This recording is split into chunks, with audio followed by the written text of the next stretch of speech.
Hi there, Taurus and Taurus rising. This is Kimberly Knox, KK, your astrologer. We're going to go over the general forecast for all of April into May. So much is going on. Don't worry, you haven't missed much here because it's all going to unfold, and things are really moving retrograde this month. So it's really about incubation and working on things in a really deep and powerful way.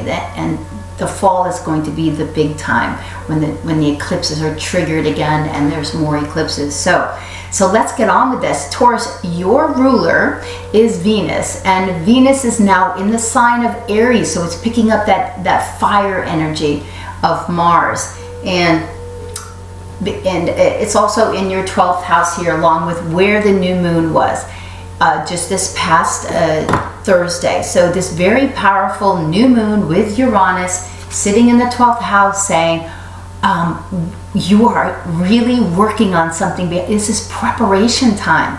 It's also a time for you to think about 12th and 6th house has to do with, am I getting enough sleep, and am I taking time off that I need, and am I rejuvenating and working on my own subconscious? This is preparation time for the new moon that comes into your sign. So the 12th house is always about wrapping up the entire last year and getting ready for something new.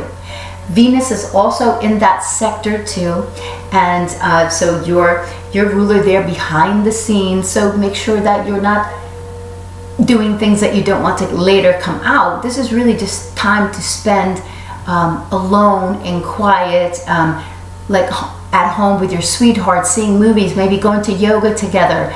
It could also bring about really prophetic dreams. You've got Uranus there, and it's going to be working on a lot. So Venus is going to be going into your sign, though, by the 29th of this month. And when Venus goes into your sign, that shines the brightness on you. But here's the kicker. Your ruler, Venus, is going to go into what's called immersion phase, or that's below the surface. And we can no longer see it here on visible Earth. And since Venus is our sister planet, and it's helping us to gain and to capture what we want in life, and it's our value. If you don't have that straight, you're not going to attract the appropriate relationships either. So if you're not in a relationship right now, Taurus, it's a great time to go into internal and to digest who you are, what you want, visualize how you see yourself, and then write up this beautiful language and persona of the person that you want to join you in this beauty, because you've gone through a ton, Taurus. You've eradicated some relationships that are no longer good for you, toxic, with Saturn going through your opposite house of Scorpio since the fall of 2012, getting rid of things that no longer serve you because you are becoming new, fresh, and you want to attach yourself to people that meet up with that value. Okay, so that's a beautiful thing.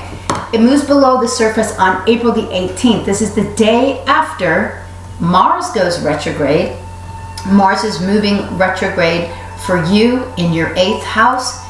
There's a lot of financial stuff going on, Taurus. I'm not going to joke about it with you. You've had Saturn over in your 8th house telling you, you know what, you need to get really set with your plan about the debt that you have, how you're investing, partnership funds, taxes. All of these issues are coming up for you to deal with. Mars is going retrograde, so it's going to allow you to dig in deeper and to get your hands on what's happening. It's not Mars is going to go back into your 7th house, by the way, into Scorpio, because not everything was taken care of. You need to go back and just clean up a few things, the little notes that were left behind, and then it'll push forward. And that's not happening until May the 27th, when Mars goes back into your 7th house. But you're gonna get some of this information before, because we're having a full moon there. So let's back up to what Venus is doing. These are the dates that you need to jot down for yourself. And when Venus makes movement, we all pay attention. But you're ruled by Venus, as is Libra. So it's very important for you, because you take on the energy that Venus makes when it makes big aspects in the sky. So Venus is trining Mars on the 12th. That's tomorrow. This is actually extremely powerful time for you to be taking some action on what you're working on here. And Venus is trining Saturn on the 18th. Now, because this has to do with your finances, your financial house, and behind the scenes, let's just say you're getting some things together when it comes to your finances or funding that you need for something. Or let's say if you were in a partnership or divorced, those funds or any type of partnerships that broke up in that way, things will be getting sorted out. And Venus trine Saturn is very stable. You know, it's about the long term and transitioning into a plan that's more long term. And then Venus, okay, so Pluto then is going to be turning retrograde. And this is all like powerful times, 17th and 18th. So we're having to learn about our power. Listen, you've been having lessons about your power and giving it away since you were born, because Taurus is opposite Scorpio. So you generally attract Scorpionic people into your life. Maybe you give your power away to them, or there's power struggles that are going on in partnerships and relationships. So you can be dealing with that. So it's a new way to deal with the power you have, the power you give away, the power that you take over, especially in finances. Don't allow somebody else to have control over your finances. It's time to really take control yourself and get something working. And self-esteem is attached to the amount of money that you can make. So get attached with who you are, what you have, then have the self-esteem, courage, and way to go out and get that. Venus is squaring Pluto on the 19th. This is a first quarter square.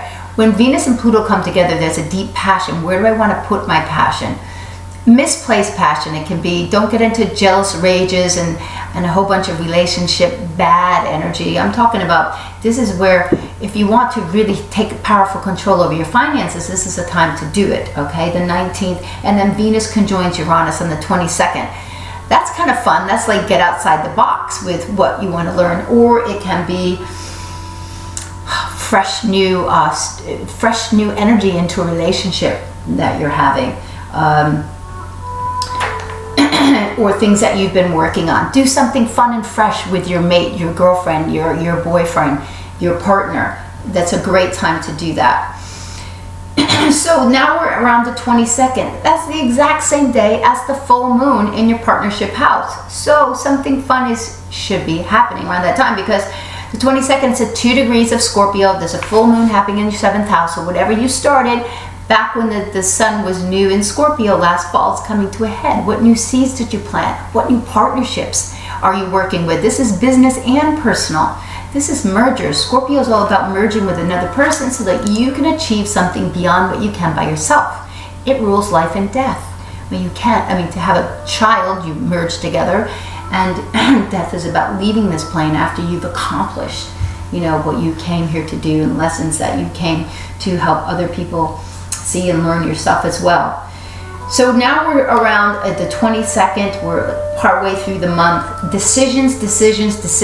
Okay, Mercury is in your first house now. Mercury went into Taurus a little bit ago here in April. And when exactly was that?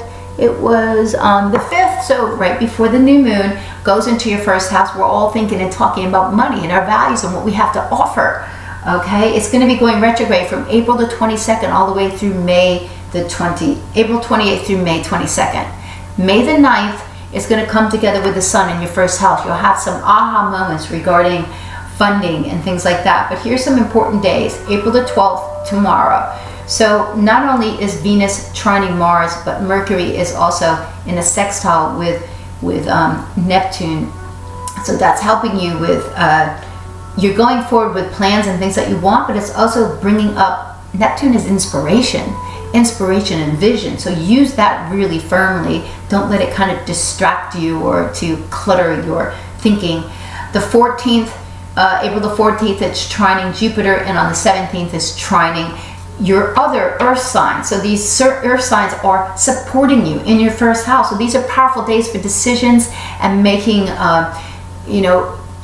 plans that you have. And this is all before Mars and Pluto go retrograde. Don't fret. Mercury is going retrograde at the end of the month. Like I said, powerful times for you. Now, because Mercury is a ruler of your second house and your fifth house, This has to do with your creative ventures, children, and funding and money, the money that you make. You always get information regarding those sectors of your life when Mercury goes retrograde, but this time it's in your first house, so it's all about you, what you want, and the plans that you have, that you're putting together. So the midway point is May the 9th. There will be some big information at that time. And then Mercury is also trining Pluto 2 other times, May the 12th and also May the 30th. Really strong plans are coming together. And what do you have to look forward to next month, Taurus and Taurus rising? There's a new moon in your sign on May the 6th. You're starting new things, so this is preparation time. Don't fret about the planets that are retrograde, but use that energy. Use that to sort out, how am I building power from within? Now, your sign is magnetic. Venus is magnetic. It's the attraction planet. Learn how to do meditation to attract things to you. Around the new moon in each quarter and full moon, the quarters are really big times to make adjustments and make change. That's also a great time for meditation, to put intentions out there during fruitful times and voicing that with clarity so that you can get that back. Utilize these times in great ways. May is going to be your month and big things are happening. So use it wisely. Thank you for subscribing to my station and liking and making any comments. I love to get your feedback and answer any questions that you have, and also share it with others. Reach out to me on Instagram for daily inspirational messages. You can just look at the messages, or you can actually read some of the stuff about what's happening on a daily basis, so you know. Have a terrific month.